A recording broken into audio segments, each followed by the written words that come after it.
এই বাংলাদেশকে সংস্কারের মাধ্যমে পরিবর্তন করতে হবে এবং এই পরিবর্তনের পথে প্রধান বাধা হয়ে দাঁড়িয়েছে বর্তমান বাংলাদেশের সরকার। বিএনপির সরকার বাধা হয়ে দাঁড়িয়েছে, সেটা সকলের মুখ থেকে এসেছে।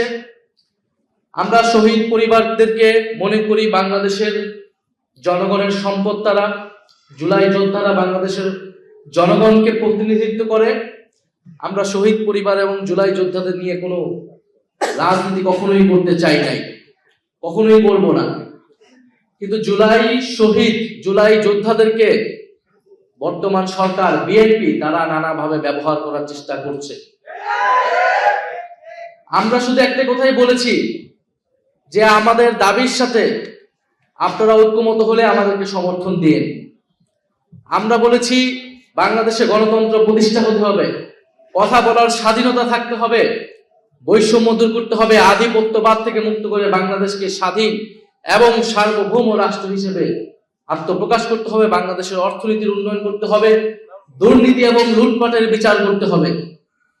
কিন্তু আমরা দেখছি বাংলাদেশ সরকার গঠিত হওয়ার পর থেকে পিছনের দিকে হাঁটছে।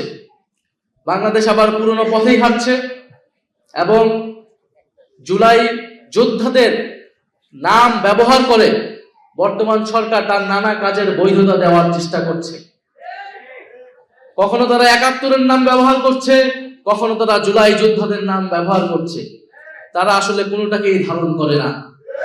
তারা সকল আন্দোলনের সুবিধাভোগী ছিল, সকল আন্দোলনের সুবিধা নিয়েছে, কিন্তু কোনো আন্দোলন, কোনো গণ আন্দোলনের তারা প্রতিশ্রুতি কখনোই রক্ষা করে নাই। ইতিহাস এটাই বলে।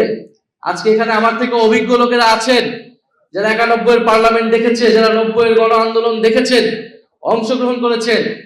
৯০-এর গণ আন্দোলনের পরে এই বিএনপি সরকার ক্ষমতায় ছিল, কিন্তু তারা সেই ৯০-এর গণ অভ্যুত্থানের ৩ দলের জোটের যে রূপরেখা তৈরি হয়েছিল সেই রূপরেখাকে তারা অস্বীকার করেছিল।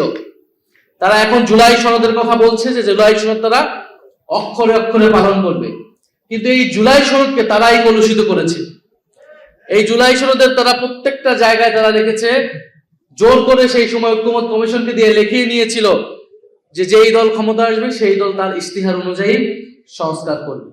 তাহলে তারা প্রথমে আপনাকে দেখাবে জুলাই সনদ যে আমি অক্ষরে অক্ষরে বাস্তবায়ন করছি, পরে দেখাচ্ছে যে তাদের দলীয় ইস্তিহার। জুলাই সনদ তো তার দলীয় ইস্তিহার হতে পারে না। জুলাই সনদ তাদের দলীয় ইস্তিহার যদি তারা বাস্তবায়ন করবে তাহলে তো এত ঐক্যমত, এত আলোচনার কোনো প্রয়োজন ছিল না। ঠিক আছে, তাদের দলীয় ইস্তিহার, সেই ইস্তিহার তারা কতটুকু পালন করছে?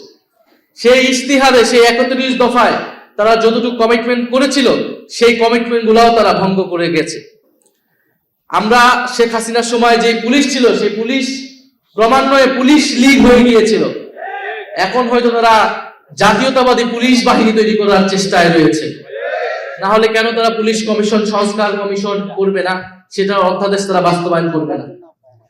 শেখ হাসিনার সময় আমরা বিচার বিভাগ দেখেছি কিভাবে দলীয়করণ হয়েছিল, ফলে বিচারপতিদেরকে নিরপেক্ষভাবে নিয়োগ দিতে হবে, সেই অধ্যাদেশটাকে তারা বাতিল করে দিয়েছে। অর্থাৎ তারা দেশের প্রত্যেকটি প্রতিষ্ঠান, যেই প্রতিষ্ঠানগুলো দলীয়করণের ফলে দেশে একটা স্বৈরতন্ত্র প্রতিষ্ঠা হয়েছিল, ফ্যাসিবাদ প্রতিষ্ঠা হয়েছিল, সেই প্রত্যেকটি ব্যবস্থাকেই, প্রত্যেকটি প্রতিষ্ঠানের দলীয়করণকে তারা পুনর্বহাল রেখেছে। এটার মাধ্যমে তারা এটাই বার্তা দিতে চায় যে তারা সংস্কারের কথা, জুলাই সনদের কথা, জুলাই গণ অভ্যুত্থানের কথা মুখে বলবে কিন্তু অন্তরে ধারণ করবে না। তারা সে অনুযায়ী কাজ করবে না। ফলে বৈষম্যহীন বাংলাদেশ, সংস্কারের বাংলাদেশের পথে আমাদেরকে আবার ঐক্যবদ্ধ হতে হচ্ছে। আমাদের গণ আন্দোলনের প্রস্তুতি নিতে হবে। গণ আন্দোলনের বিকল্প ছাড়া এই সরকার কোনোভাবেই এই সংস্কারের অধ্যাদেশ, এই সংস্কারের প্রতিশ্রুতিগুলো বাস্তবায়ন করবে না।